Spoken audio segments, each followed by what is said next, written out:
Hello, welcome to Go Beyond Betty. Today we're gonna make my absolute number one top favorite thing to eat. My husband will attest, I can eat a ridiculous amount of green chili chicken enchiladas. Did you want to comment? Fact. So I am from New Mexico and this is the recipe that I grew up making. I've had other ones, fancier ones. No, this is it, and I'm gonna show you how to make it today. So start with chicken. If you want to kind of go the easier route, it's not the best. The easier route, go to Costco, either get the rotisserie chicken or get the already like vacuum sealed rotisserie chicken meat. And then you can skip this whole first step. So I'm going to show you how to start with like baking some chickens.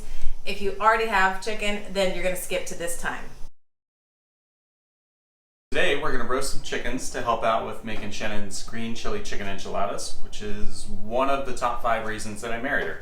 So we're going to make the chickens. You'll notice I've already cut the wings because there's not a lot of meat in there, and really we just need good, delicious lump meat. So and our dogs are on the raw diet, so we're going to just cut those off and give them to them. All right, so these are just young chickens that we got from Costco. I patted them dry, put a little avocado oil on it, and then we're just gonna basically season them with a little salt, pepper, and celery seed. We'll get to that and then flip them over. Pro tip, do your celery seed first, because then you'll know how much of it is on there before you do the pepper, because the pepper is a little confusing. And why celery seed? I do celery seed because it's a key ingredient in poultry seasoning, but mostly because that's what my dad used to season chicken with, so it makes me think of chicken. We're not really going to use the skin in any of the enchiladas anyway, but it will add to the flavor because we're going to make some stock later, so it'll just add some seasoning into the skin. Alright, so I've got the backside all set up. What I'm going to do is transfer them into my roasting pan with a rack, so the backs are going to be down, and then I can get to the top and season it well and then shove it right in the oven. Flipped our chickens onto the wire rack. I patted them dry again, avocado oil and then some seasoning, and there's also about a 1/4 inch of water in the bottom of the pan just to keep the temperature even and the steam there so it's nice and moist. So we're about to shove them into an oven at 425, which will take about an hour to an hour and 15 minutes.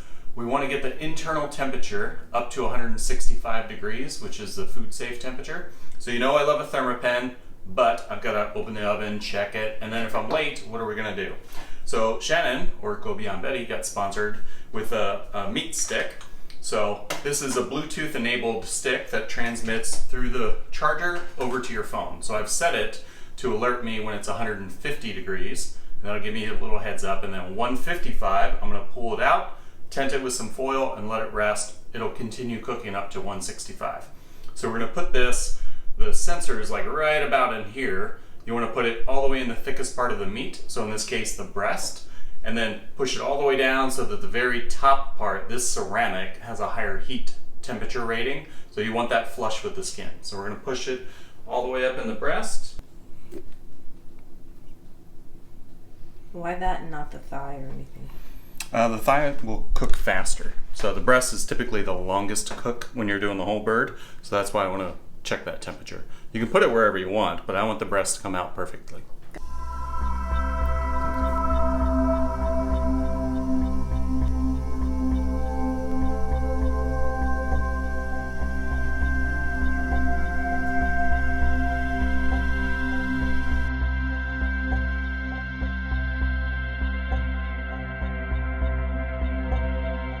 So now that you have your chicken, it's already shredded and ready to go, we're gonna make the sauce.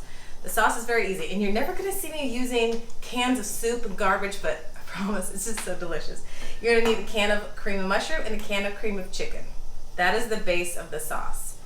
You're probably gonna need some chicken broth. I had quite a bit with the baked chickens that we did, and I put it in here with this, so that's why the chicken is so juicy. So I really don't have any broth left, so I did make some better than bouillon. You'll only need just enough to thin it out, so 2 cups probably max. And then the most important ingredient is the green chili. So when I'm back home in New Mexico, I can get the Bueno, the short. It's probably a 2 cup. It's very juicy in there. You don't need all that liquid in there.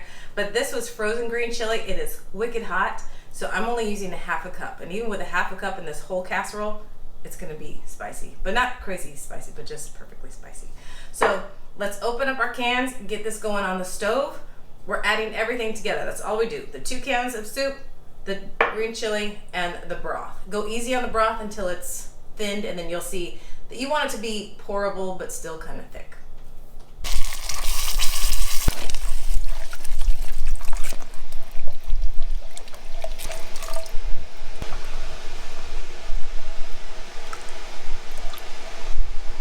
So now that the sauce is done, we're gonna kind of prepare our assembly line. So it's very similar to lasagna, you know, you're doing layers of stuff repeatedly. So get a 9x13 pan. I spray it, it just makes cleaning a lot easier. You've got your chicken, you've got shredded cheese. I like a mild cheddar. You could use a sharp cheddar, you could use a Mexican shred. Any kind of cheddar family cheese would be great. I might use more than this, we'll see how it goes, but a good amount. And then you need to get your tortillas. So this is a step that a lot of people skip, and sometimes I've skipped it before and I really notice the difference. So with your corn tortillas, we're gonna heat up some vegetable oil, any kind of neutral oil, and we're gonna fry them for maybe 5 to 8 seconds. We're just getting them loose and pliable, and it's gonna make all the difference on our enchiladas. So it's not gonna absorb just wet and get soggy. They're gonna have a little bit of buffer in between it to just kind of hold all the chicken and cheese and sauce, and it's gonna be so much better. So just a few seconds with each tortilla. Let me show you how to do it. So have your oil on a medium to maybe a 6 heat. Slide your tortillas in.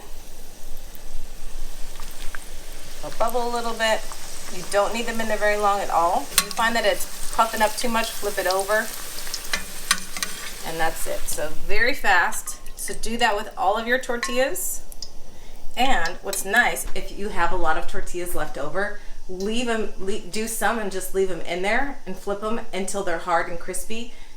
Dust them with salt when they come out, and you have like the most amazing giant tortilla chip that is the perfect beginning to these amazing enchiladas. So I'm gonna keep doing this, and then we're gonna build our casserole. Be very careful of these if they're still like boiling hot.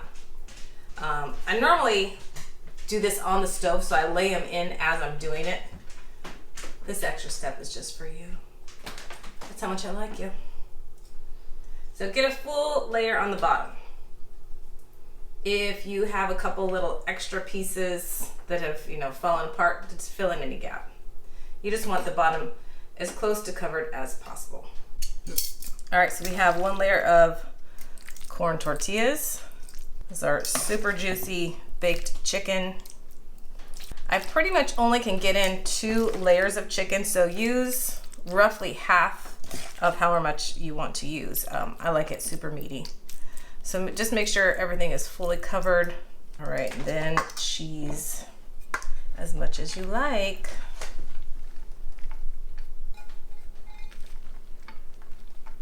And then our sauce. I'll probably do 1/3 here, 1/3 on the next one, and then 1/3 on the top.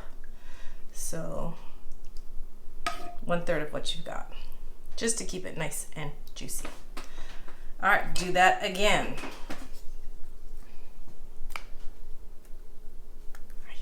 These are hot. I ran out of big tortillas, so I've got some little street taco size. Any corn tortilla will do.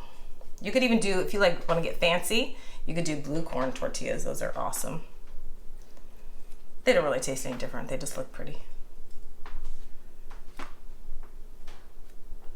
All right, more chicken. Pretty much the rest of what we have. I'm not stingy with anything. Very liberal. Just make sure it's all spaced out. If you need to, kind of pack it down a little bit. Make sure it stays even. More cheese.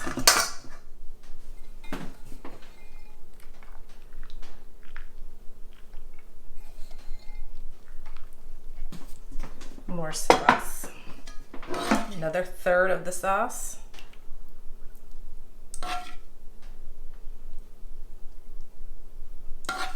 Get your oven going at least 375.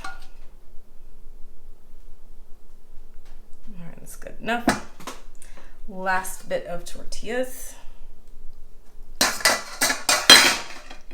Oopsies.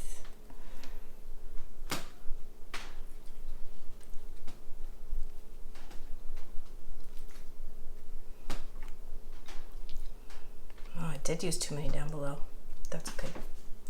All right, the last of your sauce. I can't hold this very long. Sorry. And then as much cheese that will make your heart happy. This is not gonna do it.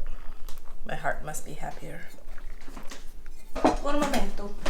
That's why you get big bags at Costco. And honestly, I do like to shred my own too, but we can't do everything. And if I'm baking with the cheese, I don't care if it's shredded or not. All right, that is it. Leave it uncovered. Now, right now, I can actually put mine in the fridge because it's not hot. Everything is back to room temperature. I didn't make my sauce super hot. So I'm gonna put mine in the fridge and bake it tonight. So you can totally do that. You could freeze it, thaw it another time and bake it, or go right to the oven directly. All right, so leave it in the oven. It might take about 45 minutes, 50 minutes, 1 hour. You'll know it's done when it's bubbling all around, and the top, I like it when it gets not just melted, but nice like crunchy kind of bubbly cheese. So then take it out, let it sit for probably 10 minutes, kind of like you would lasagna too. Let it sit and then you can cut it. And it is gonna end up looking like this delicious gloriousness. Oh, mercy.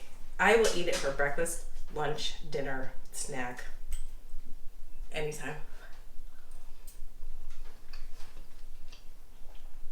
Delicious. It's creamy, it's spicy, salty, chickeny. Good job on the chicken, babe. Thanks. And honestly, it really does make a difference. The Costco chicken is very good, but it has a bunch of weird additives in it, like sugar and stuff. So the baked chicken is so much better. So thank you for joining me at Go Beyond Betty, where you are taking whisks in the kitchen. You made a casserole, you didn't measure anything, you just put it together, and it is the most amazing thing in the world. Thank you. We'll see you again next time.